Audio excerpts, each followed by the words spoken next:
بسم اللہ الرحمن الرحیم۔ امیر تیمور، دی ارتھ شیکر، جس نے دنیا ہلا ڈالی۔ ایپیسوڈ 19۔ ملتان سے کوچ کرنے کے 5 روز بعد تیمور کی فوج ایک عظیم جنگل کے سامنے پہنچ گئی، اور یہاں سفری رہنماؤں نے مشورہ دیا کہ وہ اپنے کھانے پینے کی اشیاء خیموں کے اندر چھپا لیں، ورنہ وہاں موجود بندر سب کچھ اڑا لے جائیں گے۔ انہوں نے وہ رات جنگل میں ہی بسر کی، اور اگلی صبح تیمور کی آنکھ ایک عجیب شور کی آواز سن کر کھلی۔ تیمور نے خیمے سے باہر نکل کر آواز پر کان لگائے۔ یوں لگ رہا تھا جیسے ہزاروں عورتیں مل کر آہوزاری کر رہی ہوں۔ جیسے ہی دن کا اجالا پھیلا، درختوں کی شاخوں پر ہزاروں بندر نظر آنے لگے۔ دیکھتے ہی دیکھتے ان کی تعداد لاکھوں تک پہنچ گئی۔ درختوں پر اس قدر بندر نظر آ رہے تھے کہ تیمور نے کبھی زمین پر چونٹیوں کو اس قدر کثیر تعداد میں نہ دیکھا۔ سفری رہنماؤں نے بتایا کہ وہ عظیم جنگل جس سے وہ گزر رہے تھے چوڑائی میں اتنا زیادہ نہ تھا، تاہم اس بات سے کوئی بھی واقف نہ تھا کہ اس کی لمبائی کتنی ہے۔ جنگل کی لمبائی شمال سے جنوب کی طرف پھیلی ہوئی تھی، لیکن چونکہ وہ لوگ مشرق کی طرف جا رہے تھے، لہٰذا وہ جنگل کی چوڑائی کو 5 دنوں میں پار کر سکتے تھے۔ پورا جنگل بندروں سے بھرا ہوا تھا۔ ملتان سے روانہ ہوتے ہوئے سفری رہنماؤں نے انہیں انسانوں کو کھا جانے والے بندروں کی کہانیاں سنائی تھیں، مگر تیمور نے ان کہانیوں پر یقین نہ کیا تھا، کیونکہ وہ جانتا تھا کہ بندر شیر اور چیتے کی طرح گوشت خور نہیں ہوتے۔ لیکن اس روز جب اس نے لاکھوں بندروں کو درختوں پر دیکھا تو اسے ان کہانیوں پر یقین آ گیا۔ تیمور نے دل میں کہا کہ جب یہ بندر بھوکے ہوں تو کوئی بعید نہیں کہ یہ انسانوں پر حملہ کر کے ان کا گوشت بھی کھا جاتے ہوں۔ اس جنگل میں اس قدر بندر تھے کہ اگر ان میں سے ہر بندر صرف ایک پھل روزانہ کھاتا تو بھی جنگل میں کوئی پھل باقی نہ بچ پاتا۔ اس جنگل میں جو سفری رہنماؤں کے بقول شمال سے جنوب کی طرف اس قدر لمبا تھا کہ کوئی اس کی لمبائی سے واقف نہ تھا، کوئی بھی آبادی یا گاؤں وغیرہ نہ تھا۔ ان بندروں نے یہ صورتحال پیدا کر دی تھی کہ وہاں کھیتی باڑی وغیرہ کرنا ناممکن تھا۔ کسی آبادی کا وجود بھی آنا تو دور کی بات تھی۔ ہندو لوگ اس جنگل میں جو بھی فصل کاشت کرتے وہ ساری کی ساری ان بندروں کے پیٹ میں چلی جاتی۔ یہ بندر گندم کی فصل کو اس کے خشک ہونے سے پہلے ہی سارے کا سارا چٹ کر جاتے تھے۔ ان بندروں کو کوئی روکتا بھی نہ تھا، کیونکہ ہندو جانوروں کو مارنے کے خلاف تھے، بلکہ ان کی پوجا کیا کرتے تھے۔ خاص طور پر بندروں کو دیوتا مانتے تھے۔ نتیجتاً بندر ہندوؤں کے کھیتوں سے جو کچھ کھا سکتے چٹ کر جاتے، اور ہندو خود بھوکے رہ جاتے۔ تیمور اور اس کی فوج مسلسل 5 روز تک جنگل میں مشرق کی جانب سفر کرتی رہی، اور اس دوران انہیں صبح شام ہر لمحہ درختوں پر بندر ہی بندر نظر آتے رہے۔ بعض اوقات یہ بندر انہیں اس قدر تنگ کرتے کہ انہیں تیروں کی مدد سے نشانہ بنانا پڑتا، اور جب ان میں سے کچھ مارے جاتے تو باقی پیچھے ہٹ جاتے، مگر ان کی تعداد اس قدر زیادہ تھی کہ وہ ان کے راستے میں مسلسل اچھل کود کرتے رہے، اور تیمور کے سپاہیوں کو انہیں فاصلے پر رکھنے کے لیے تیروں سے نشانہ بنانا پڑتا۔ 5 روز کے مسلسل سفر کے بعد وہ لوگ جنگل سے نکل آئے، اور سفری رہنماؤں نے بتایا کہ اگلے روز وہ میرٹھ کے قلعے تک پہنچ جائیں گے۔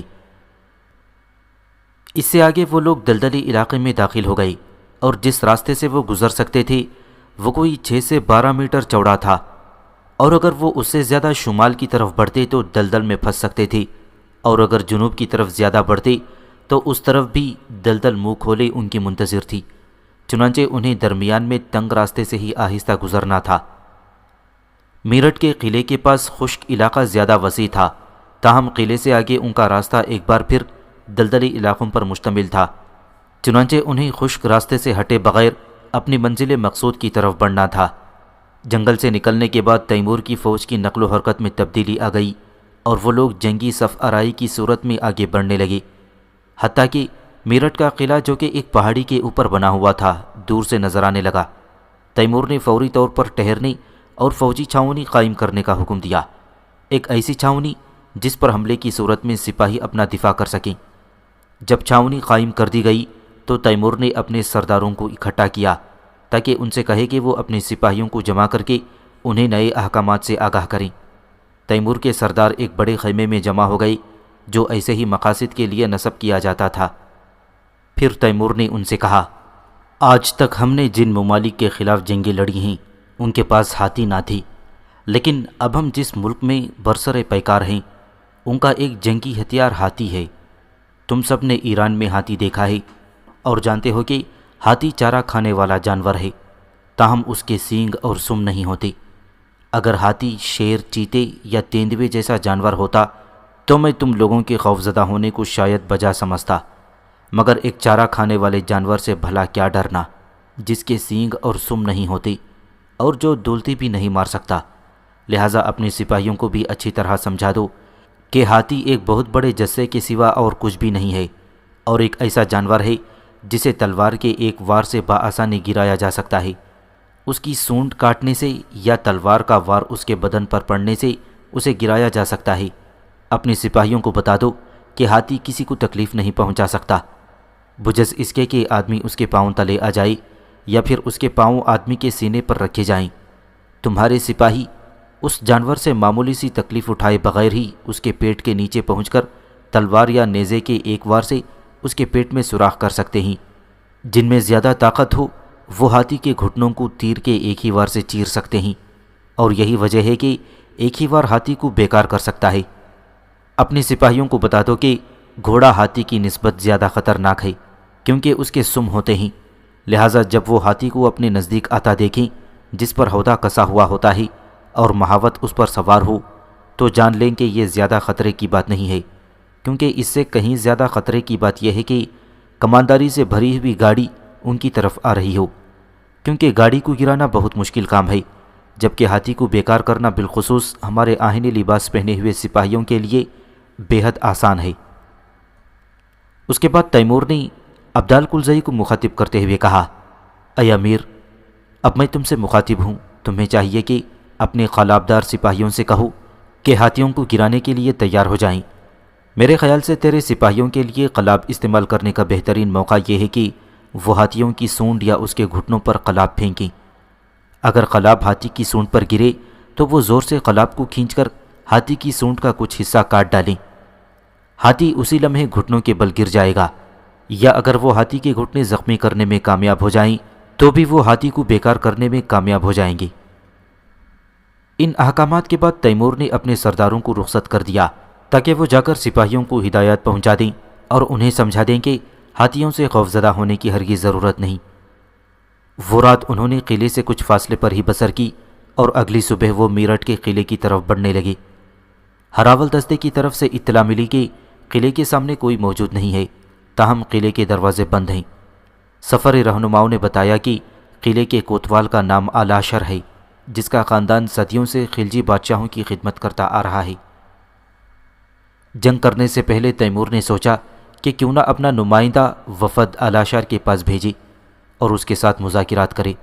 چنانچہ تیمور نے اپنے نمائندوں کو منتخب کر کے ہدایت کی کہ وہ آلاشر تک امیر تیمور کا یہ پیغام پہنچا دے، تم کئی نسلوں سے خلجی بادشاہوں کی خدمت کرتے آ رہے ہو اور تمہارا فرض یہ ہے کہ ان سے وفادار رہو، مگر سلطان محمود یعنی آخری خلجی سلطان اس وقت ملا اقبال کی قید میں ہے۔ میں اس شخص کو جو اس وقت دہلی کے تخت پر بیٹھا حکمرانی کے مزے لے رہا ہے اپنا زیرنگی بنانا چاہتا ہوں، اور اگر اس نے ایسا کرنے سے انکار کیا تو میں اسے گھٹنوں کے بل جھکنے پر مجبور کر دوں گا۔ اگر تم خلجی خاندان کے وفادار ہو تو تمہیں میرے جیسے آدمی کے خلاف نہیں لڑنا چاہیے، کیونکہ میں تو دہلی جا کر ملا اقبال کی ناک زمین پر رگڑنا چاہتا ہوں، بلکہ تمہیں نہ صرف مجھے آگے جانے کا راستہ دینا چاہیے بلکہ خود اپنی فوج کے ساتھ میرے ساتھ شریک ہو جانا چاہیے۔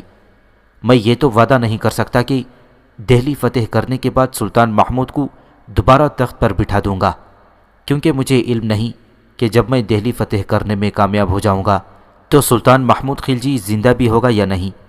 مجھے یہ بھی علم نہیں کہ دہلی فتح کرنے کے بعد کیا فیصلہ کروں گا، تاہم ایک وعدہ ضرور کرتا ہوں کہ میں ملا اقبال جو تمہارا دشمن ہے، اگر تم خاندان خلجی کے وفادار ہو تو اس کی ناک زمین پر رگڑ دوں گا۔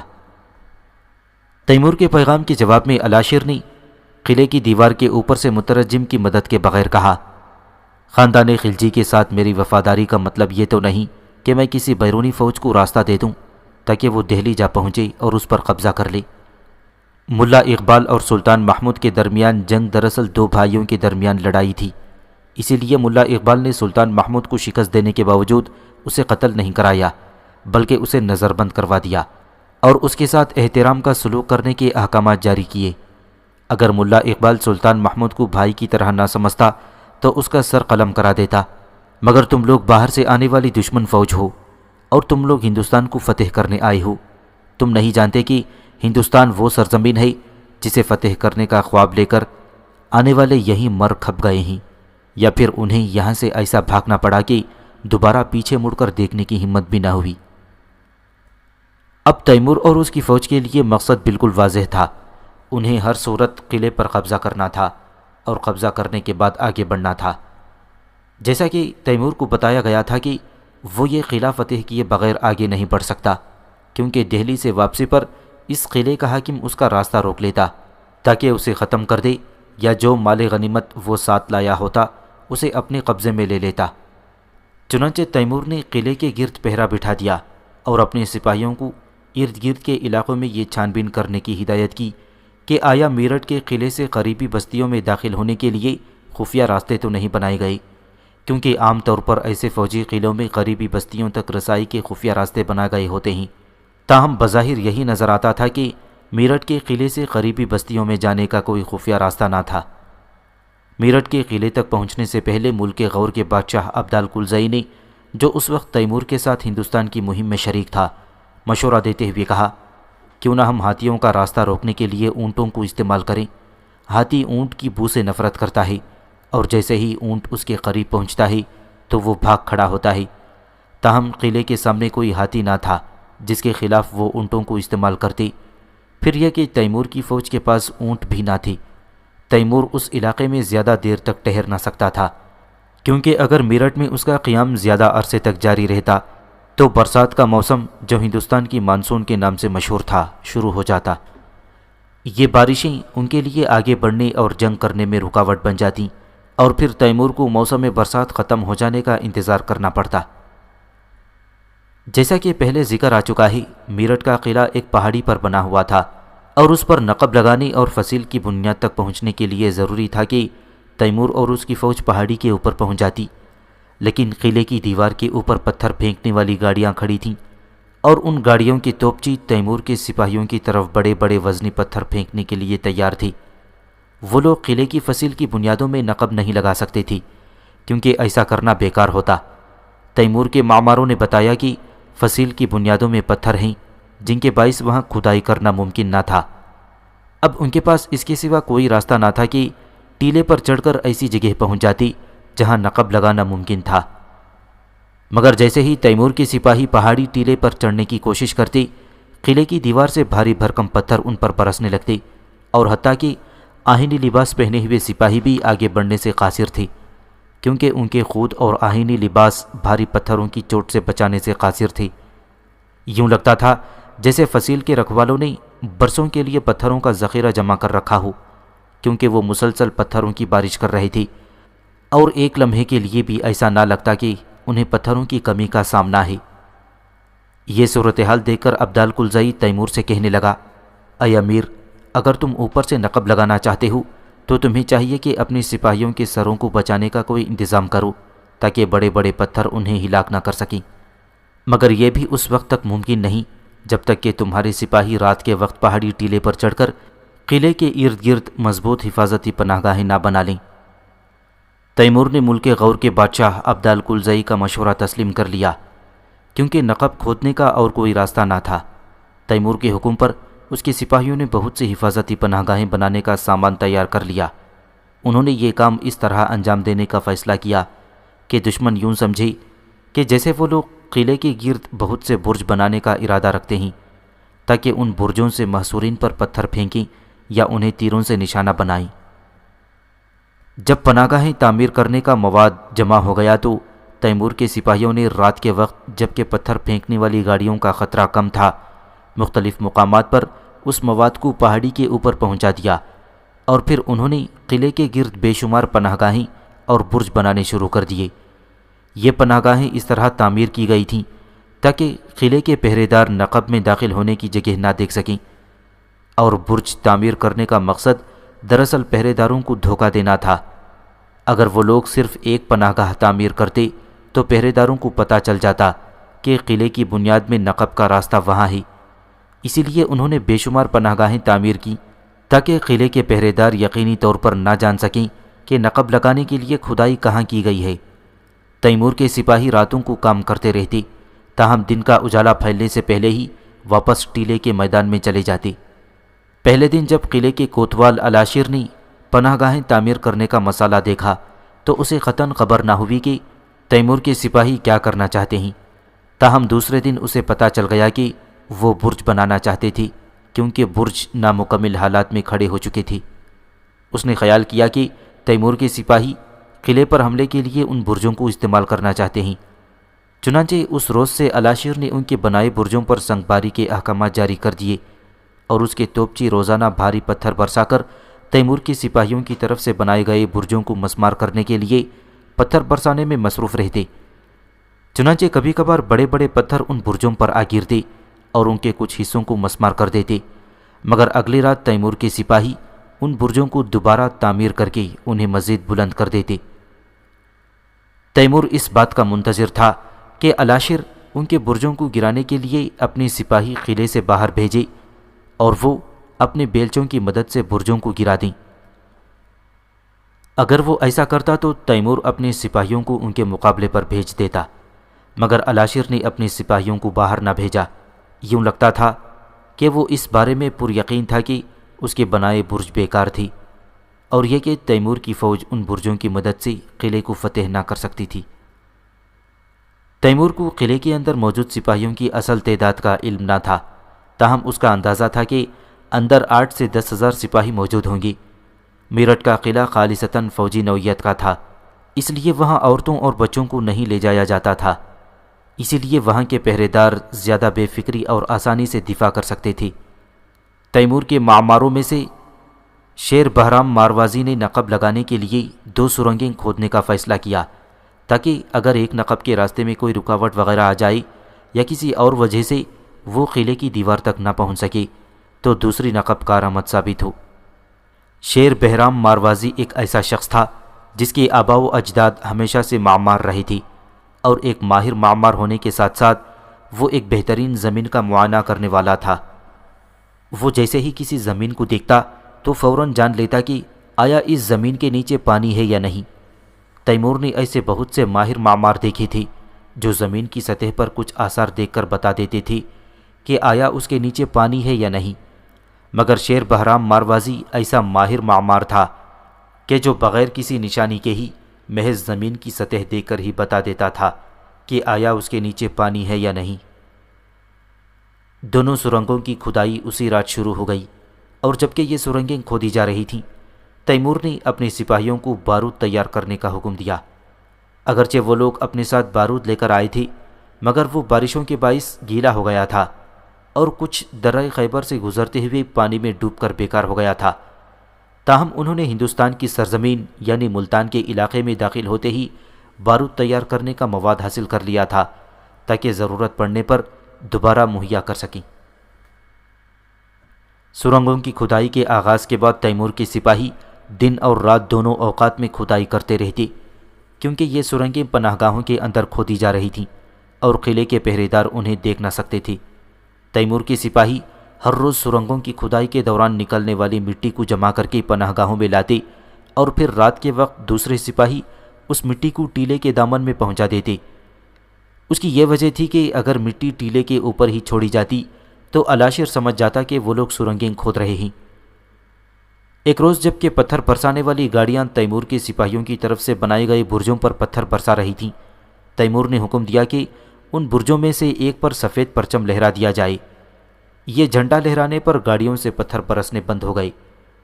تیمور خود برج کے اوپر چڑھ گیا اور بلند آواز میں کہنا شروع کیا، میں الاشیر سے بات کرنا چاہتا ہوں جو اس قلعے کا کوتوال ہے۔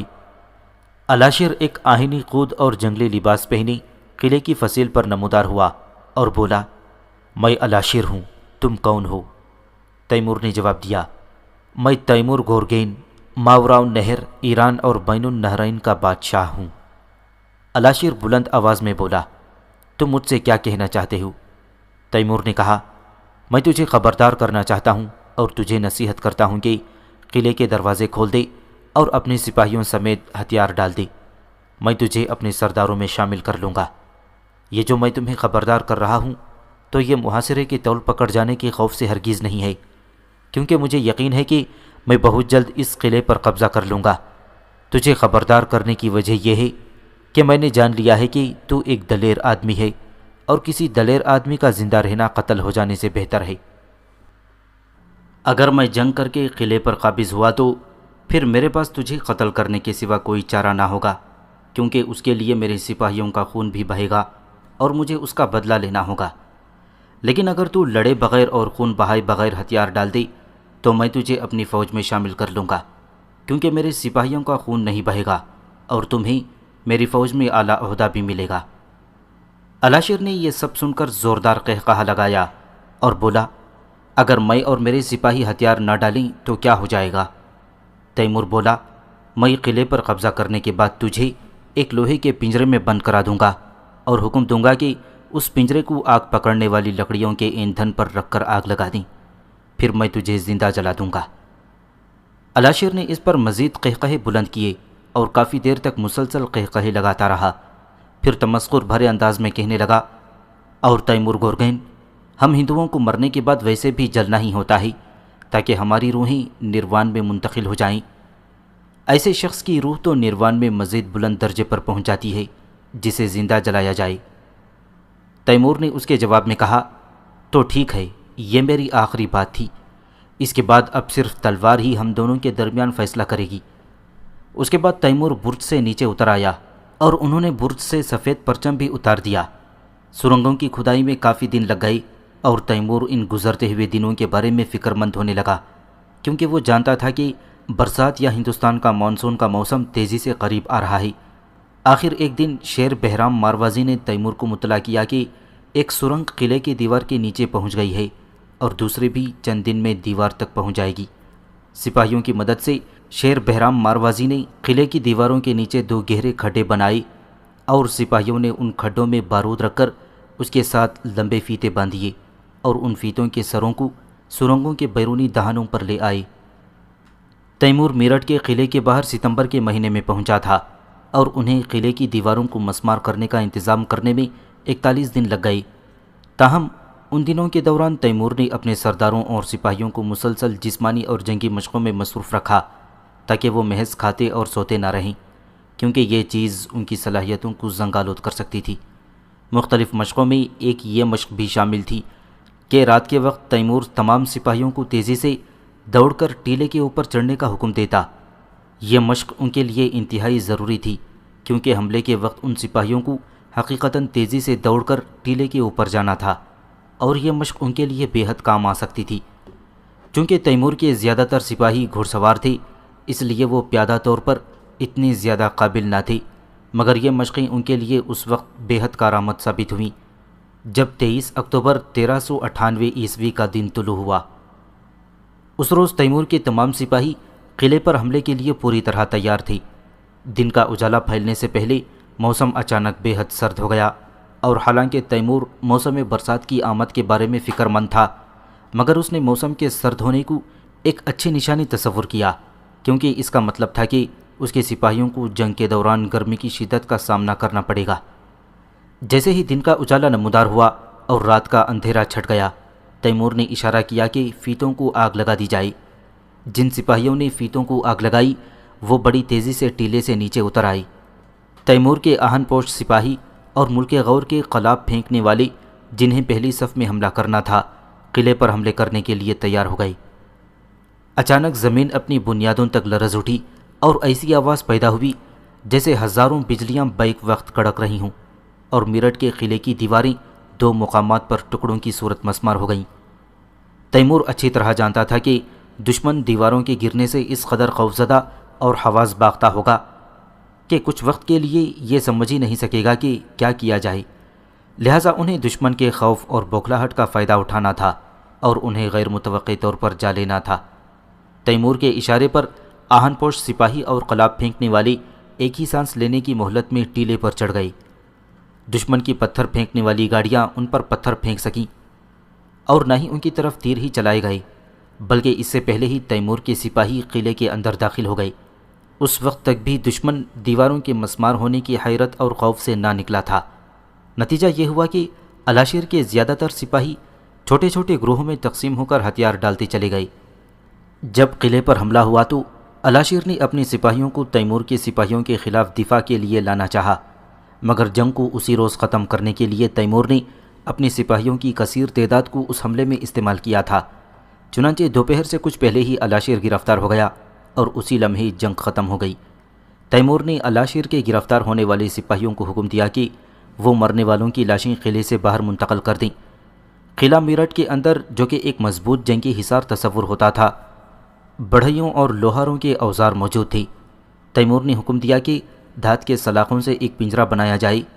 پنجرہ فوراً تیار ہو گیا، الاشیر کو اس میں بٹھا دیا گیا اور تیمور کے سامنے پنجرہ حاضر کر دیا گیا۔ تیمور کے سامنے ایندھن کا ایک بہت بڑا ذخیرہ جمع تھا اور تیمور نے کہنا شروع کیا، اے انسان، میں نے تجھے خبردار کیا تھا اور بتا دیا تھا کہ اگر میرے سپاہیوں کا خون بہا تو میں تجھے زندہ جلا دوں گا، اور تو سمجھا کہ میں مذاق کر رہا ہوں۔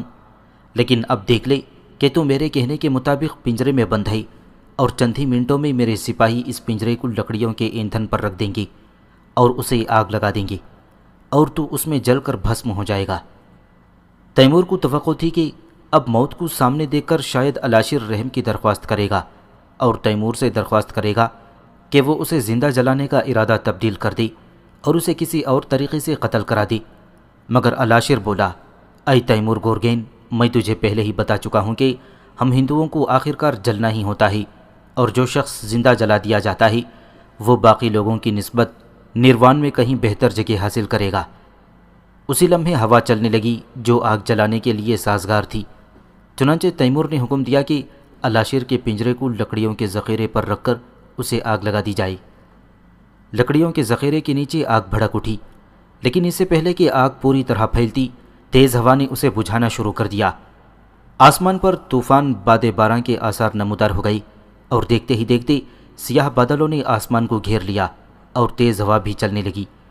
چنانچہ عین اس وقت جب آگ اس مقام پر پہنچ گئی تھی کہ الاشیر کو اپنی گرفت میں لے کر جلا دیتی، موسلادھار بارش شروع ہو گئی۔ بارش اس قدر تیز تھی کہ اس نے آگ کو 1 منٹ سے بھی کم وقت میں بالکل بجھا دیا۔ تیمور خود اس طرح بھیگ گیا کہ جیسے کسی حوض میں غوطہ لگا کر نکلا ہو۔ جب بارش کا طوفان تھم گیا تو تیمور نے حکم دیا کہ الاشیر کے پنجرے کو نیچے اتار دیا جائے اور اسے پنجرے سے باہر نکال دیا جائے۔ تیمور کو یوں لگا کہ جیسے بارش کو خدائے بزرگ و برتر نے الاشیر کو بچانے کے لیے بھیجا تھا، اور اگر وہ اسے جلا دیتا تو گویا خدا کی مرضی کے خلاف کام کرتا۔ چنانچہ تیمور نے حکم دیا کہ الاشیر کو قید میں ڈال دیا جائے۔ تیمور میرٹھ کے قلعے کو محافظوں کی نگرانی میں دیے بغیر آگے نہ بڑھ سکتا تھا۔ تیمور کو وہاں محافظ بٹھانے تھے تاکہ دہلی کا سلطان ملا اقبال قلعے پر دوبارہ قبضہ کر کے اس کی تعمیر و مرمت نہ کرا سکے اور واپسی پر تیمور کے لیے مشکلات نہ کھڑی کر دے۔ چنانچہ تیمور نے سپاہیوں کے ایک دستے کو قلعے میں چھوڑا اور انہیں ہدایت دی کہ تمام مقامی لوگوں کو بیگار پر لگا کر قلعے کی مرمت کا کام کروائیں، تاکہ اگر ان پر حملہ ہو تو وہ ان کے خلاف مزاحمت کر سکیں۔ جب قلعے کی 4 دیواری کی مرمت کے کام کا آغاز ہو گیا اور جن سپاہیوں کو قلعے میں ٹھہرنا تھا ان کی خوراک وغیرہ مہیا ہو گئی تو تیمور وہاں سے روانہ ہو گیا۔ وہ لوگ مشرق کی طرف بڑھ رہے تھے، تاہم فوج کے آگے چلنے والے ہراول دستے شمالاً جنوباً بھی ہر شے پر نظر رکھے ہوئے تھے۔ اگرچہ ان کے شمال اور جنوب میں دلدلی علاقے تھے، پھر بھی تیمور ان دونوں اطراف کی طرف سے قطعی بے فکر نہ ہو سکتا تھا، کیونکہ ممکن تھا کہ دشمن ان دونوں سمتوں سے ہی ان پر حملہ آور ہو جاتا۔ میرٹھ کے قلعے سے کوچ کرنے سے پہلے ہی قراقان، جس نے سمرقند میں تیمور کی بیٹی سے شادی کی تھی، ان سے آ ملا تھا اور اس نے بتایا کہ کوئٹہ کے سلطان عبداللہ والی الملک نے اس کی بے حد رہنمائی اور مدد کی، اور یہ کہ عبداللہ والی الملک کی مدد کے بغیر وہ ان تک نہ پہنچ سکتا تھا۔ قراقان نے پہلے ہی دن ایک ایسی چیز کی طرف توجہ دلائی جس کے بارے میں خود تیمور یا کسی بھی دوسرے شخص نے توجہ نہ دی تھی۔ اس نے جس بارے میں بات کی وہ اس کے سفر کے راستے کے بارے میں تھی۔ قراقان کا کہنا تھا کہ آخر یہ کیا معاملہ ہے کہ اس سارے راستے کے ارد گرد جہاں وہ سفر کر رہے تھے دلدلی جنگل پھیلے ہوئے تھے، مگر ان کا راستہ خشک تھا، یعنی اس میں جنگل تو تھی مگر دلدلی نہیں۔ تیمور سمیت کوئی بھی قرا خان کے سوال کا جواب نہ دے سکا اور اس بارے میں کچھ نہ بتا سکا کہ ایک وسیع و عریض دلدلی علاقے کے وسط میں جس حصے پر وہ آگے بڑھ رہے تھے وہ خشک کیوں تھا۔ تیمور نے حکم دیا کہ اس بابت مقامی باشندوں سے پوچھ گچھ کی جائے، لیکن میرٹھ کے قلعے سے آگے بڑھنے کے بعد انہیں 2 روز تک کوئی ایک مقامی باشندہ بھی نظر نہ آیا، اور وہ جس بھی گاؤں میں پہنچتے وہ خالی تھا۔ یہ واضح تھا کہ مقامی باشندے اپنے گھروں کو چھوڑ کر چلے گئے ہیں اور ان کے آنے کے خوف سے بھاگ کھڑے ہوئے ہیں۔ انہوں نے ان 2 دنوں کے دوران بہت کم مقامی باشندوں کو دیکھا، حالانکہ میرٹھ کے قلعے تک پہنچنے سے پہلے وہ بہت سے مقامی لوگوں کو دیکھتے آئے تھے۔ میرٹھ کے قلعے سے کوچ کے بعد 2 دن تک مسلسل سفر کے بعد وہ ایک ایسے علاقے میں ٹھہر گئے جہاں ابھی ان کے شمال اور جنوب میں دلدل جنگل ہی نظر آ رہا تھا۔ جیسا کہ پہلے ذکر ہو چکا ہے کہ تیمور جنگی مہمات کے دوران رات کے وقت گہری نیند نہ سوتا تھا، خصوصاً جب اسے اگلے روز جنگ کرنا ہوتی یا پھر وہ ایسے علاقے سے گزر رہے ہوتے کہ جہاں کسی بھی وقت دشمن کے حملے کا امکان ہوتا۔ ایسی راتوں میں تیمور ہر آدھے گھنٹے کے وقفے سے اٹھ بیٹھتا اور کان لگا کر آوازوں کو سننے لگتا۔ بعض اوقات وہ ایسے خیمے سے باہر نکل کر فوجی چھاؤنی کا جائزہ لینے نکل جاتا اور دیکھتا کہ ان کی فوجی چھاؤنی کو کوئی غیر معمولی صورتحال تو درپیش نہیں۔ فوجی مہمات کے دوران تیمور اپنی فوج کی خیمہ گاہ کو رات کے وقت روشن نہ کرتا، مگر اس کے پہرے دار مشعلیں لیے تیار ہوتے اور جیسے ہی انہیں کسی بھی طرح کے خطرے کا احساس ہوتا تو وہ مشعلیں جلا دیتی تاکہ دشمن کو دیکھ سکیں۔ اس رات بھی دوسری راتوں کی طرح تیمور کی نیند بے حد ہلکی تھی اور وہ بار بار اٹھ بیٹھتا تھا۔ تھوڑی تھوڑی دیر بعد وہ اٹھ کر مختلف آوازوں کو سننے کی کوشش کرتا اور جب اسے احساس ہوتا کہ خیمہ گاہ پر خاموشی طاری ہے تو وہ واپس سونے کے لیے بستر پر لیٹ جاتا۔ اسی طرح ایک بار جاگنے پر تیمور کو لگا کہ جیسے اسے کوئی آواز سنائی دی ہے، اور اسی وقت اسے یوں لگا کہ یہ بادلوں کے ٹکرانے کی آواز ہے اور شاید بارش آنے والی ہے، لیکن اگلے ہی لمحے اسے محسوس ہوا کہ وہ آواز دراصل زمین کے اندر سے آ رہی ہے نہ کہ آسمان سے۔ تیمور فوراً بستر سے اٹھ بیٹھا اور اپنا آہنی خود سر پر جما لیا۔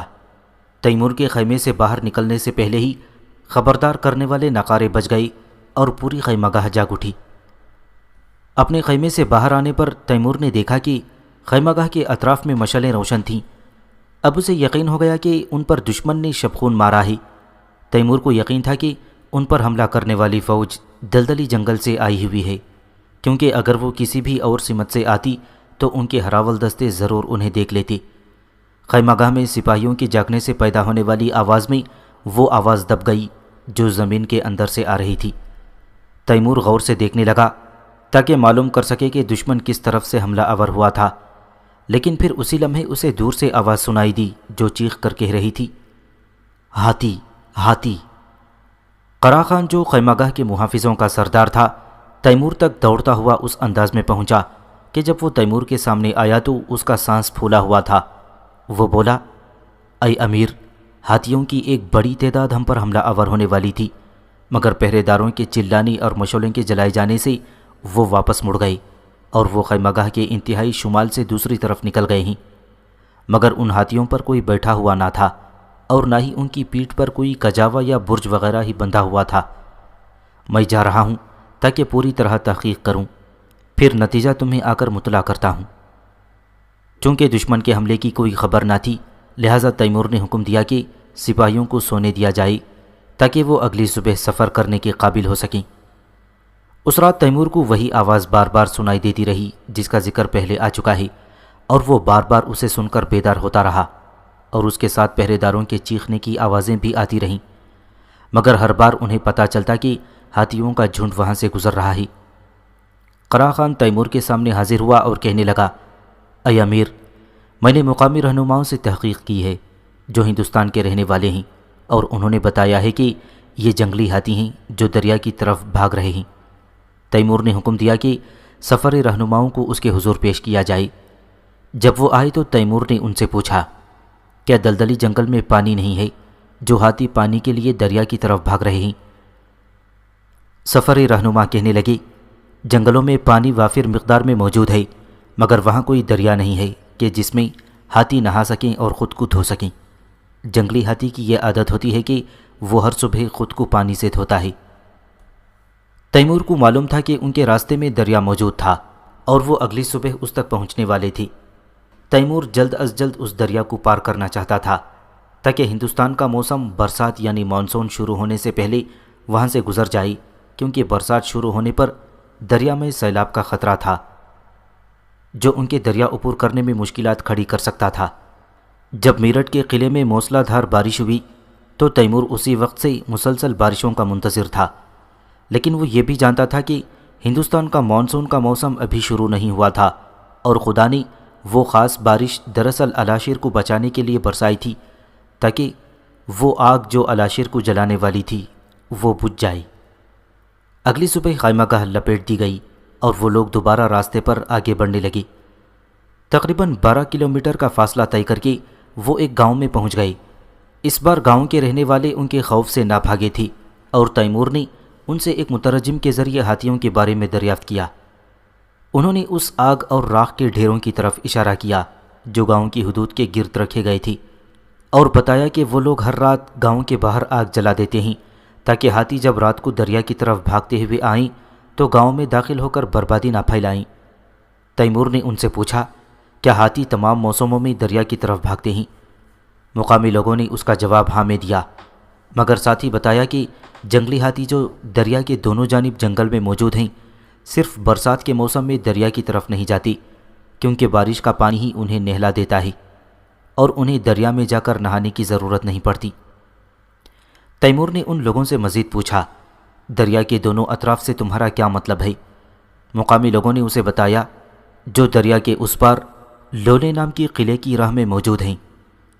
اس موقع پر قراقان بولا، میں جاننا چاہوں گا کہ آخر کیا وجہ ہے کہ اس خطے میں ہر طرف دلدلی جنگل ہیں مگر یہ جگہ خشک ہے۔ ایک ہندو نے جواب دیتے ہوئے کہا، دراصل ہاتھیوں کے آنے جانے سے ہی یہ جگہ خشک ہو گئی ہے۔ چونکہ اس جواب پر اس ہندو نے تیمور، قراقان اور دوسرے لوگوں کی حیرت دیکھ لی تھی، اس لیے وہ خود ہی کہنے لگا، اس پر حیران نہ ہوں، دراصل ماضی میں اس خطے میں اتنی زیادہ تعداد میں ہاتھی موجود تھے کہ دریا کی طرف ان کی آمد و رفت سے اس جگہ کو خشک کر دیا ہے۔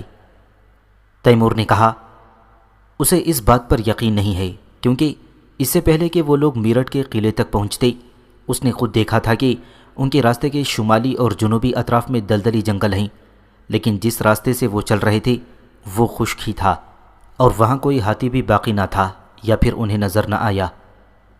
قراقان نے کہا، میں یہ سمجھنا چاہتا ہوں کہ آخر کس وجہ سے یہ سارا علاقہ دلدلی ہونے کے باوجود صرف وہ راستہ خشک ہے جس پر ہم سفر کر رہے ہیں اور یہاں کوئی دلدل نظر نہیں آتی۔ انہوں نے جس دریا سے اب گزرنا تھا اسے دریائے لونی کے نام سے پکارا جاتا تھا۔ جب وہ لوگ اس دریا کے پاس پہنچے تو تیمور نے پانی کی سطح کا جائزہ لینے کے لیے اپنے چند سوار سپاہیوں کو پانی میں اترنے کا حکم دیا۔ پتہ چلا کہ دریا کا پانی زیادہ گہرا نہیں ہے کہ گھوڑوں کو بہا لے جائے۔ گھوڑے بآسانی قدم جما کر اسے پار کر سکتے تھے۔ چنانچہ تیمور نے ایک کھلی جگہ سے اپنی فوج کو دریا میں سے گزارا اور خود بھی دریا کے پار پہنچ گیا۔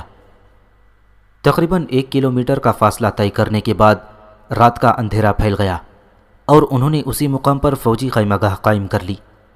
چونکہ پچھلی رات ان لوگوں کو ایک غیر متوقع تجربہ ہو چکا تھا، لہٰذا تیمور نے پہرے دار مقرر کرنے کے بعد مشعلیں جلا دینے کی ہدایت کی تاکہ ارد گرد کے ہاتھی دریا کی طرف جاتے ہوئے ان کی خیمہ گاہ کی طرف نہ آئیں۔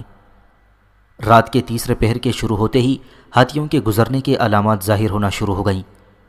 ہاتھیوں کا ایک غول دریا کی طرف جا رہا تھا تو دوسرا وہاں سے واپس آ رہا تھا۔ تیمور جانتا تھا کہ ہاتھی ایک سست رفتار سے چلنے والا جانور ہے جو آہستہ آہستہ چلتا ہے اور اس کے چلنے سے زمین لرزتی نہیں، مگر اس روز اس نے جن ہاتھیوں کو دریا کی طرف جاتے اور وہاں سے واپس آتے دیکھا تو وہ سب سرپٹ دوڑ رہے تھے۔ اسی وجہ سے ان کے قدموں سے ایسی آواز پیدا ہو رہی تھی جیسے بجلی کی کڑک ہو، اور یہ آواز زمین کے اندر سے آتی محسوس ہوتی تھی۔ بعض اوقات کسی ہاتھی کے چنگھاڑنے کی آواز دور سے سنائی دیتی، جس کے جواب میں ایک دوسری چنگھاڑ کسی اور سمت سے آتی۔ تاہم یہ سب ایسی باتیں تھیں کہ سپاہی سکون سے سو سکتے تھے۔ چنانچہ تیمور نے اپنے سرداروں کے ذریعے سپاہیوں سے کہہ دیا کہ چونکہ جنگلی ہاتھی کو ان سے کوئی سروکار نہیں، اس لیے ڈرنے کی کوئی ضرورت نہیں اور وہ اپنی نیندیں پوری کریں۔ جیسے ہی سورج طلوع ہوتا تو ہاتھی کہیں نظر نہ آتی۔ اس سے ظاہر تھا کہ ہندوستان کے جنگلی ہاتھی صبح کے وقت دریا میں نہانے کے لیے رات بھر دوڑ دھوپ کرتے تھے۔ تیمور اور اس کے سپاہیوں کو اب قلعہ لونے پہنچنا تھا۔ یہ دہلی کی طرف راستے میں آنے والے 3 قلعوں میں سے دوسرا قلعہ تھا۔ اگلی صبح اس سے پہلے کہ وہ لوگ سفر پر روانہ ہوتے، قرا خان تیمور کے پاس آیا اور بولا، اے امیر، میں نے گزشتہ رات ہاتھیوں کے غول کو دیکھتے ہوئے غور کیا ہے کہ ہاتھی کیوں کر دلدل میں نہیں دھس جاتے، اور دوسرے حیوان یا لوگ جب ان دلدلی جنگلوں میں داخل ہوتے ہیں تو وہ اس میں دھس کر رہ جاتے ہیں۔ تیمور نے کہا، شاید ہاتھی جنگل میں نہیں ہیں۔ قرا خان نے کہا، رات کے وقت ہم جن ہاتھیوں کو دیکھتے یا ان کی آوازیں سنتے ہیں تو وہ جنگل ہی سے نکل آتے ہیں اور پھر دریا کی طرف چلے جاتے ہیں، اور وہ جنگل جو ہمارے شمال اور جنوب میں واقع ہے دلدلی ہے۔ اس پر ہاتھی اس قدر وزنی جانور ہے جسے دلدل میں دھس جانا چاہیے۔ لہٰذا اے امیر، اگر تو مجھے اجازت دے تو میں چاہتا ہوں کہ آج رات ہاتھیوں کا پیچھا کروں اور یہ پتہ لگاؤں کہ آخر ہاتھی کیوں کر دلدل میں نہیں دھستا، حالانکہ جب کوئی انسان انہی جنگلوں میں داخل ہوتا ہے تو دھس جاتا ہے۔ جنگلی ہاتھیوں کے تعاقب کے سلسلے میں تیمور کی اجازت حاصل کرنے کے بعد قرا خان نے کہا، آج رات میں سپاہیوں کے چند دستوں کو یہ ذمہ داری سونپتا ہوں کہ وہ ہاتھیوں کا پیچھا کریں اور یہ معلوم کریں کہ ہاتھی دریا میں نہانے کے بعد کس راستے سے جنگل میں لوٹتے ہیں۔ میں اپنی سپاہیوں کو ہدایت کروں گا کہ اگر ممکن ہو سکے تو وہ ہاتھیوں کے جنگل سے نکلنے کے راستے کو بھی معلوم کریں۔ مجھے امید ہے کہ میں آج رات اس بارے میں مکمل آگاہی حاصل کر لوں گا۔ تیمور نے قرا خان سے پوچھا، اس کا کیا فائدہ ہوگا؟ قرا خان نے جواب دیا، اے امیر، اس کا فائدہ یہ ہے کہ اگر ہمیں یہ معلوم ہو گیا کہ ہاتھی کس راستے سے گزر کر دلدل میں دھسے بغیر جنگل کے اندر آتے ہیں تو ہم بھی اسی راستے سے ہو کر جائیں گے اور ہمیں لونے اور جومبا کے قلعوں کو فتح کرنے کی ضرورت ہی نہ پڑے۔ تیمور نے کہا، قرا خان، تیرا مشورہ تو فائدہ مند ہے، لیکن اس صورت میں کہ جنگل میں جانے کا جنگلی جانوروں کا راستہ معلوم ہو جائے، لیکن تجھے یہ یاد رکھنا چاہیے کہ ہمیں ہر صورت لونے اور جومبا کے قلعوں کو فتح کرنا ہوگا۔ ہم ان 2 اہم جنگلی قلعوں کو اپنے پیچھے یوں ہی دشمن کے زیر تسلط نہیں چھوڑ سکتے، جبکہ ہم جانتے ہیں کہ ان قلعوں میں فوجیں موجود ہیں، کیونکہ اگر ہم نے ان قلعوں پر قبضہ نہ کیا تو یہاں موجود فوجیں واپسی پر ہمارا راستہ بند کر دیں گی اور ہمیں واپس جانے سے روک دیں گی۔ قرا خان نے کہا، اگر ہمیں معلوم ہو گیا کہ ہاتھی کس راستے سے ہو کر دلدلوں سے بچ کر گزر جاتے ہیں تو ہم اسی راستے سے دہلی پہنچ سکتے ہیں اور اسی راستے سے واپس بھی آ سکتے ہیں۔ ایسی صورت میں ہمیں لونے اور جومبا کے قلعوں کی طرف جانے کی ضرورت ہی نہیں۔ قرا خان کا مشورہ معقول تھا۔ اگر وہ اس راستے کا پتہ لگانے میں کامیاب ہو جاتی جس سے شمال اور جنوب میں واقع جنگل میں داخل ہوا جا سکتا تھا تو انہیں آگے جانے اور پھر واپس آنے کے لیے لونے اور جومبا کے قلعوں سے گزرنے کی ضرورت ہی نہ تھی۔ تیمور نے قرا خان کو ہدایت کی کہ وہ اس مقصد کے لیے مقامی لوگوں کی بھی مدد لے اور ان سے کہے کہ اگر وہ محنت اور توجہ سے کام کریں گے تو انہیں اس کا بے حد زبردست انعام ملے گا۔ اس کے ساتھ تیمور نے قرا خان کو کچھ رقم بھی دی کہ وہ مقامی لوگوں کو انعام اور معاوضہ دینے کے لیے خرچ کرے، اور پھر تیمور کی فوج اپنی منزل کی طرف چل پڑی۔ اس روز ان کا گزر کئی مقامی آبادیوں سے ہوا۔ مقامی آبادیوں کے لوگ ان سے خوفزدہ نہ تھے، کیونکہ تیمور اپنے ہراول دستوں کو پہلے ہی ہدایت کر دی تھی کہ مقامی لوگوں پر یہ واضح کر دیں کہ انہیں ان سے کچھ لینا دینا نہیں ہے۔ وہ لوگ تو محض وہاں سے گزرنے والے مسافر ہیں اور انہیں اپنا گاؤں چھوڑ کر جانے کی کوئی ضرورت نہیں، کیونکہ ان کی جان کو کوئی خطرہ نہیں۔ اگر انہیں کچھ خریدنا ہوگا تو وہ اس کا معاوضہ ضرور ادا کریں گے۔ اس روز تیمور نے ایک ترجمان کے ذریعے کئی مقامی باشندوں سے دریافت کیا کہ ہاتھی دلدل میں کیوں نہیں دھستے، حالانکہ وہ اس قدر بھاری بھرکم جانور ہیں، مگر اس سوال کا ایک ہی جواب اسے بار بار سننے کو ملا، اور وہ یہ تھا کہ ہاتھی اس لیے دلدل میں نہیں ڈوبتا کہ وہ وشنو دیوتا کا روپ ہے۔ دراصل ہندوؤں کے بے شمار دیوتا تھے، جن میں سے دوسرے دیوتا کا نام وشنو تھا۔ ان کے عقیدے کے موافق وشنو کوئی بھی روپ اختیار کر سکتا ہے، اور ہاتھی اس کے اختیار کیے ہوئے مختلف روپوں میں سے ایک روپ ہے، اور چونکہ وہ ایک دیوتا ہے اس لیے وہ دلدل میں نہیں دھستا، لیکن ایک انسان دلدل میں دھس جاتا ہے۔ ظاہر ہے تیمور کو ان باتوں پر قطعی یقین نہ آیا کہ ہاتھی چونکہ دیوتا ہے اس لیے دلدل میں نہیں ڈوبتا۔ تیمور کو دہلی کے بارے میں کوئی خبر نہ تھی، لیکن وہ یہ ضرور جانتا تھا کہ اگرچہ وہ تیز رفتاری سے آگے بڑھ رہے تھے مگر وہاں ان لوگوں کے قریب پہنچنے کی اطلاع پہنچ چکی تھی۔ جس بات کی تیمور کو خبر نہ تھی وہ یہ تھی کہ ملا اقبال والی دہلی نے یہ سن کر کہ تیمور دہلی کے قریب پہنچ رہا ہے سلطان محمود خلجی کو رہا کر دیا تھا، جو کہ اس کی قید میں تھا، اور اسے تیمور کے خلاف متحد ہو کر مقابلہ کرنے کا مطالبہ کیا تھا۔ سلطان محمود نے ملا اقبال کی تجویز مان لی تھی اور وہ دونوں تیمور کے خلاف متحد ہو گئے تھے۔ لوگوں کا کہنا تھا کہ تیمور چونکہ ایک صحرا نشین آدمی ہے اور اس کی زیادہ تر عمر صحرا ہی میں بسر ہوئی ہے، مزید یہ کہ وہ صحرا گردوں کی طرح گرمیوں سردیوں کے ٹھکانے تبدیل کرتا رہتا ہے، اس لیے وہ حقیقت میں آبادی کا مخالف اور اس سے لا تعلق ہے۔ اسی وجہ سے وہ جب کسی شہر میں پہنچتا ہے تو اسے ویران کر دیتا ہے، کیونکہ وہ آبادی کو پسند ہی نہیں کرتا۔ جو لوگ تیمور کے بارے میں اس طرح کی باتیں کیا کرتے تھے، اگر وہ شہر کیش کو دیکھ لیتی جو تیمور نے تعمیر کروایا تو یقیناً وہ تیمور کے بارے میں اپنے نظریات تبدیل کر لیتی اور وہ یہ جان لیتی کہ تیمور ایسا آدمی ہرگز نہیں جو محض اس وجہ سے کہ وہ آبادی کا مخالف اور اس کے سمراج سے بے خبر ہے شہروں کو بلا وجہ تباہ کرتا ہے۔ حقیقت میں تیمور ان شہروں کو ویران کرتا تھا جو اس کے مقابلے پر آنے کی جرأت کرتے تھے اور اس کے سامنے مزاحمت کرتے تھے، اور تیمور کو اس بات پر مجبور کرتے تھے کہ وہ ان شہروں پر قبضہ کرنے کے لیے اخراجات برداشت کرے اور اپنے سپاہیوں کا خون بہائے۔ چنانچہ ایسے شہروں کو تیمور کچھ اس طرح ویران کرتا کہ پھر آنے والے زمانوں میں بھی ان کا نام و نشان نہ ملتا اور وہ لوگوں کے لیے عبرت کا سامان بن جاتی۔ تاہم ان شہروں میں بھی وہ 4 قسم کے لوگوں کو جن کا ذکر پہلے کئی بار آ چکا ہے وہ لازماً امان دیتا تھا اور باقیوں کو نیست و نابود کر دیتا۔ تاہم ایسا کبھی نہ ہوا کہ کوئی شہر اس کے سامنے اطاعت تسلیم کر لے اور پھر بھی وہ اس شہر کو تباہ کرنے یا اس کے باشندوں کو قتل کرنے کے لیے احکامات صادر کر دے۔ دراصل تیمور کے نزدیک جنگ کا یہ اصول تھا کہ جب کوئی شہر مقابلے پر اتر آئے اور مزاحمت کرے تو فتح کے بعد اسے تباہ کرنا اور اس کے باشندوں کو تحقیق کرنا جائز ہے۔ یہ قانون اس نے نہ بنایا تھا، یہ دراصل اس کے دادا، یاد رہے تیمور محض تفاخر کے طور پر خود کو چنگیزی نسل سے بتاتا تھا، اس کے دادا چنگیز خان کا بنایا ہوا تھا، بلکہ یہ کہا جا سکتا ہے کہ چنگیز خان نے تو محض اس اصول پر عمل کیا اور اس کو وضع کرنے والے تو نامعلوم زمانے کے لوگ تھے۔ بہرحال یہ بات ثابت شدہ تھی کہ شہر میں رہنے والے لوگ صحراؤں میں رہنے والوں سے کم ہمت والے تھے۔ تیمور پر یہ بات عیاں ہو گئی تھی کہ شہر میں رہنے سے انسان راحت طلب اور عیش و عشرت کا عادی ہو جاتا ہے اور اس میں جنگ کرنے کی صلاحیتیں باقی نہیں رہتی۔ یہی وجہ تھی کہ تیمور نے 40 برس کی عمر سے لے کر اپنی آخری عمر تک ساری زندگی صحرا اور بیابانوں میں ہی گزار دی، تاکہ ایسا نہ ہو کہ شہر میں رہنے کی عادت اسے بھی آرام پسند اور کاہل بنا دے۔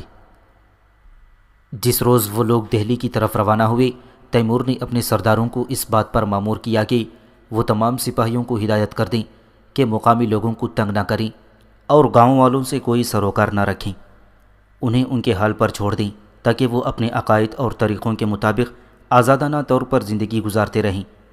تاہم جس علاقے سے وہ لوگ گزر رہے تھے وہاں جس ہندو گاؤں کے لوگوں نے ان پر حملے میں پہل کی تو تیمور نے ان سب کو تحت طائق کرا دیا اور ایک گاؤں میں تو ایک انسان بھی زندہ نہ بچا۔ تیمور نے ایسا اس لیے کیا تاکہ ہندو یہ جان لیں کہ اگر وہ تسلیم ہو کر رہیں گے تو وہ انہیں کوئی نقصان نہ پہنچائے گا، لیکن اگر انہوں نے مزاحم ہونے کی جرأت کی اور ان کے خلاف ہاتھ اٹھایا تو انہیں نیست و نابود کر دیا جائے گا۔ جس روز صبح سویرے انہیں لونے کے قلعے پہنچنا تھا، قرا خان تیمور کے پاس آیا اور کہنے لگا، ہم نے ان راستوں میں سے ایک کا پتہ چلا لیا ہے جس سے گزر کر ہاتھی دلدلی جنگل میں سے گزرتے ہیں۔ قرا خان کہنے لگا، میں نے جن سپاہیوں کو یہ ذمہ داری سونپی تھی وہ ہاتھیوں کا پیچھا کریں، انہوں نے پتہ لگایا ہے کہ ہاتھی قلعہ لونے کی جانب میں ایسے خشک راستے سے ہو کر جنگل میں جاتے ہیں جو قلعے کی مشرقی سمت کی طرف چلا جاتا ہے۔ اگر تم اپنی فوج کو اس راستے سے گزار لو تو تمہیں قلعے پر قبضے کی ضرورت نہ ہوگی، تم اسی راستے سے آگے جا سکتے ہو اور پھر واپسی پر بھی اسی راستے کو اختیار کر سکتے ہو۔ تیمور نے پوچھا، یہ راستہ کس طرف سے جاتا ہے؟ قرا خان نے کہا، یہ ایسا خشک راستہ ہے جو دلدلوں کے درمیان سے گزرتا ہے۔ یہ 50 سے 100 فٹ چوڑا ہے۔ تیمور نے قرا خان سے پوچھا، کیا تو نے خود یہ راستہ دیکھا ہے؟ اس نے کہا، نہیں اے امیر، میں نے خود تو نہیں دیکھا، مگر میں نے جن سپاہیوں کو یہ کام سونپا تھا انہوں نے اسے ضرور دیکھا ہے۔ سپاہیوں نے کہا، ان کی بتائی ہوئی بات قابل بھروسہ نہیں، کیونکہ وہ فوج کے سرداروں میں سے نہیں، اور انہیں ایک فوج کو کسی جگہ سے گزارنے میں درپیش مشکلات کا صحیح ادراک نہیں۔ تم خود جا کر معلوم کرو کہ آیا وہ راستہ اس قابل ہے کہ اس میں سے بڑی فوج کو گزارا جا سکتا ہے یا نہیں۔ اگر دلدلوں کے درمیان ایسا کوئی راستہ موجود ہے تو یہ ناممکن ہے کہ ہندو اس سے ناواقف ہوں۔ جب تم اسے دیکھنے جاؤ تو محتاط رہنا، کہیں ہندو ہمیں کسی گھات لگائی جگہ میں نہ جا پھنسائیں۔ قرا خان اس بارے میں تحقیق کرنے کے لیے چلا گیا اور تیمور نے قلعہ لونے کی طرف فوج کی روانگی کے احکامات جاری کر دیے۔ تیمور جانتا تھا کہ انہیں ہر حال میں قلعے کے گرد محاصرہ کرنا تھا، خواہ جنگل میں خشک راستہ ہوتا یا نہیں۔ اگر دلدلی جنگل میں موجود خشک راستہ فوج گزارنے کے لیے موزوں نہ ہوتا تو ضروری تھا کہ قلعے کے گرد محاصرہ کر لیا جائے اور اس راستے سے گزرنے کے لیے قلعے پر قبضہ کر لیا جائے، اور اگر وہ راستہ فوج کے گزرنے کے لیے مناسب تھا تب بھی قلعے کا محاصرہ کرنا ضروری تھا، تاکہ دشمن کو دھوکہ دیا جائے اور وہ یہ سمجھے کہ تیمور کی فوج قلعے پر قبضہ کرنا چاہتی ہے اور وہ ان کے ہاتھیوں کے راستے سے گزرنے میں رکاوٹ نہ ڈالے، اس لیے کہ وہ یہ بات تسلیم نہ کر سکتے تھے کہ مذکورہ راستہ موجود ہو اور مقامی لوگوں کو اس کی خبر نہ ہو۔ جب سورج آسمان کے وسط میں پہنچا تو لونے کا قلعہ ان کے سامنے نمودار ہو گیا۔ یہ قلعہ بھی ایک ٹیلے کی چوٹی پر بنایا گیا تھا، بالکل میرٹھ کے قلعے کی طرح، تاکہ انہیں اس قلعے پر قبضے کے لیے کچھ وقت ضائع کرنا پڑے، اور جب تک وہ اس قلعے پر قبضہ کر پاتے مانسون کا موسم شروع ہو جاتا، پھر انہیں بارشوں کا موسم ختم ہونے تک لڑائی سے ہاتھ کھینچنا پڑتا۔ تیمور کو توقع تھی کہ لونے کے قلعے میں موجود مقامی لوگ ان کی راہ میں رکاوٹیں کھڑی کریں گے، لیکن ایسا کوئی اقدام نظر نہ آیا، اور وہ اس ٹیلے کے عین نیچے پہنچ گئے جس پر قلعہ بنا ہوا تھا، اور انہوں نے وہیں پر اس کا محاصرہ کر لیا۔ قلعہ لونے اپنی بناوٹ کے لحاظ سے بالکل قلعہ میرٹھ جیسا ہی تھا، جس سے یہ ظاہر ہوتا تھا کہ یہ دونوں قلعے ایک ہی آدمی نے بنوائے تھے، یا پھر دونوں قلعوں کو ایک ہی طرح کی تعمیراتی منصوبے کے تحت تعمیر کیا گیا تھا۔ قلعے کے مینار کچھ اس طرح بنائے گئے تھے کہ اگر کسی حملہ آور فوج کے سپاہی اس پر چڑھنے کی کوشش کرتے تو قلعے کے پہرے دار بآسانی انہیں میناروں میں بنائے گئے سوراخوں سے پتھروں کا نشانہ بنا سکتے تھے۔ ان سوراخوں سے دوسری چیزیں مثلاً پگھلا ہوا سیسا یا کھولتا ہوا پانی بھی دشمن کے سپاہیوں پر پھینکا جا سکتا تھا، جیسا کہ تیمور نے بعد میں دیکھا کہ ان قلعوں کے چاروں طرف کی دیواروں میں ایسے سوراخ رکھے گئے تھے جن سے دفاع کرنے والے پتھر یا کھولتا ہوا تیل وغیرہ حملہ آور فوجوں پر بغیر دکھائی دیے پھینک سکتے تھے۔ اگر تیمور بارود کے ذریعے قلعے کو مسمار کرنے کا فیصلہ کرتا تو اس کے لیے طویل عرصہ درکار ہوتا، کیونکہ قلعے کی بنیادوں تک سرنگیں کھودنے اور بارود تیار کرنے میں بہت وقت لگ جاتا۔ اسی روز جب قلعہ لونے کے دامن پر محاصرہ کیا گیا تو قرا خان تیمور کے پاس پہنچا اور بولا، اے امیر، دلدلوں کے درمیان موجود خشک راستہ جسے ہم نے ہاتھیوں کا پیچھا کر کے تلاش کیا ہے ہماری فوج کے گزرنے کے لیے بالکل موزوں ہے، اور ہم اس سے گزر سکتے ہیں۔ میں نے خود جا کر اس راستے کو دیکھا اور معلوم ہوا کہ وہاں ہندو نہیں ہیں، اور لگتا ہے کہ انہیں اس راستے کا علم ہی نہیں۔ تیمور نے حکم دیا کہ فوج کے ایک حصے کو قرا خان کی رہنمائی میں اس راستے سے گزار کر قلعہ لونے کے مشرق کی طرف پہنچا دیا جائے، اور اس بات کا خیال رکھا جائے کہ یہ سپاہی ان پہرے داروں کی نظروں سے اوجھل رہیں جو یقیناً قلعے کی دیوار کے اوپر موجود تھے۔ تیمور نے قرا خان کو ہدایت کرتے ہوئے کہا کہ جب فوج کے اس حصے کے سپاہی دوسری طرف پہنچ جائیں تو نہ صرف اس راستے کے داخلی اور خارجی دہانوں کو اپنے قبضے میں لے لیں، بلکہ اس پورے راستے پر سپاہیوں کا پہرا بٹھا دیں تاکہ انہیں کسی بھی طرح بے خبری کا شکار نہ کیا جا سکے۔ قرا خان نے کہا کہ وہ تیمور کی ہدایت کے عین موافق احکامات جاری کرے گا اور راستے پر ہراول دستے اور عقبِ نگرانی کا راستہ بھی مقرر کر دے گا۔ اس روز دن کے وقت وہ فوج کے کچھ حصے کو قلعہ لونے کے مشرقی طرف جنگل میں ہاتھیوں کے خشک راستے کے ذریعے نہ پہنچا سکے۔ اس رات بھی صبح تک ہاتھیوں کے گزرنے کی آوازیں سنائی دیتی رہیں۔ ہاتھی اسی راستے سے یا ان دوسرے راستوں سے آ اور جا رہے تھے جن کا ابھی انہیں پتہ نہ تھا۔ جب دن طلوع ہوا تو قراقان ہاتھیوں کے راستے سے فوج کے پہلے حصے کو گزار کر قلعہ لونے کی مشرقی جانب پہنچ گیا۔ اس کے بعد فوج کا ایک اور حصہ بھی قلعے کے مشرقی جانب چلا گیا۔ فوج کے ان حصوں کی منتقلی کا کام کچھ اس طرح انجام دیا گیا تھا کہ دشمن کو یہ محسوس نہ ہو سکا کہ وہ سپاہیوں کو دوسری طرف منتقل کر رہے ہیں، کیونکہ قلعے کے گرد محاصرہ کرنے والے سپاہی بالکل ساکت و جامد وہاں بیٹھے تھے، اور فوج کے اس حصے کی پیش بندی یہ ظاہر کر رہی تھی کہ تیمور کے سپاہی ٹیلے پر چڑھ کر قلعے پر قبضے کا تہیہ کیے ہوئے ہیں تاکہ اندر پناہ لیے ہوئے سپاہیوں کا مقابلہ کر سکیں۔ سورج ڈوبنے تک تیمور کی فوج کے 2/3 گھڑ سوار ہاتھیوں کے راستوں سے گزر کر دوسری طرف پہنچ چکے تھے۔ جب رات پوری طرح پھیل گئی اور قراقان کی طرف سے سپاہیوں کی منتقلی کے بارے میں تسلی بخش اطلاع موصول ہوئی تو تیمور نے فیصلہ کیا کہ وہ خود بھی ان سپاہیوں کے ساتھ راستے کو عبور کرے گا جو قلعے کے گرد محاصرہ کیے ہوئے تھے، اور فقط گنتی کے چند سپاہی اور بہت سے پھیلے ہوئے خیمے وہیں چھوڑ دیے جائیں گے تاکہ قلعے کے اندر موجود لوگ یہی سمجھیں کہ تیمور بدستور قلعے کا محاصرہ کیے ہوئے ہے۔ جب رات کا اندھیرا پھیل گیا تو بادشاہ غور عبدال کلزائی نے اپنے چند سپاہیوں کو منتخب کیا اور ہاتھیوں کے مقابلے کے لیے تیار ہو گیا تاکہ اگر انہیں راستے میں اچانک ہاتھیوں کا سامنا کرنا پڑے تو اس کے سپاہی ہاتھیوں کو ختم کر دیں اور ان کا راستہ کھول دیں۔ ہاتھیوں کا یہ معمول تھا کہ وہ آدھی رات گئے دریا کی طرف ضرور جاتے تھے، لہٰذا ان کے پاس آدھی رات کا وقت تھا کہ اس راستے کو عبور کر کے قلعے کے مشرقی جانب پہنچ جاتے۔ مقامی سفری رہنماؤں نے بتایا کہ آدھی رات سے قبل ہاتھیوں کے کسی غول سے سامنا ہونے کے امکانات بہت کم تھے، لیکن چونکہ ان جنگلی جانوروں سے سامنا ہونے کا معمولی سا امکان موجود تھا، اس لیے عبدال کلزائی کے سپاہیوں کو یہ ذمہ داری سونپی گئی تھی کہ وہ آگے آگے چلیں اور ہاتھیوں کے راستے میں آنے کی صورت میں انہیں واپس موڑ دیں یا پھر مار ڈالیں۔ شاید یہ داستان پڑھنے والوں کے ذہن میں یہ سوال ابھرے کہ تیمور نے قلعہ لونے کا چکر کاٹ کر اپنی فوج کو دوسری طرف پہنچانے کے لیے دلدلی جنگل کے راستے کا انتخاب کیوں کیا اور عام راستے پر کیوں نہ چلا؟ تو اس کی 2 وجوہات تھیں۔ ایک تو یہ تھی کہ قلعہ لونے کے اس طرف جو معمولی راستہ تھا وہ اتنا تنگ ہوتا چلا گیا تھا کہ ایک تنگ درے کی شکل اختیار کر گیا تھا، اور تیمور کو اس بات کا علم تھا کہ دشمن نے اس راستے کے دونوں طرف قبضہ جما رکھا ہے، اور اس تنگ راستے سے گزرنے میں اس کی فوج کو بے حد نقصان اٹھانا پڑ سکتا تھا۔ دوسری وجہ یہ تھی کہ تیمور دشمن کو یہ پتہ ہی نہ چلنے دیتا تھا کہ وہ چکر کاٹ کر قلعے کی دوسری طرف پہنچ گیا ہے۔